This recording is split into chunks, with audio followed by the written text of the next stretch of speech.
delikado tayo dahil si Amy hindi na natin mapipigilan. And they are now hiding kasi kung tutumbukan pa ni Amy, tutumbukan ni Bato, tutumbukan ni Alan. Kasi Alan Cayetano has said that he will have more questions. He will have further questions. Si Alan, magaling niya magtanong. So, natatakot sila na yung nireveal ni John Vic will end up to the mastermind. They will be forced to reveal that it was really Marcos who planned all these things. So, dito, matutumbukan ngayon ni Amy kung if they attend. So, naisip ni Bersamin na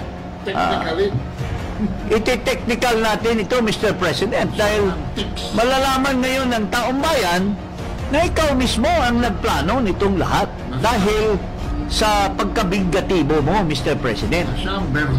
At sabi ni Bersamin, Mr. President, delikado tayo dahil si Amy hindi na natin mapipigilan. Galit ka sa kanya, galit din naman siya sa iyo ngayon. At saka wala nang kapatid na kapatid dito kasi mukhang palaban na si Amy against all of us. Baka matumbok ka, Mr. President. May katotohanan nga yung sinabi itong na to kayo, anong masasabi nyo, Senator Amy?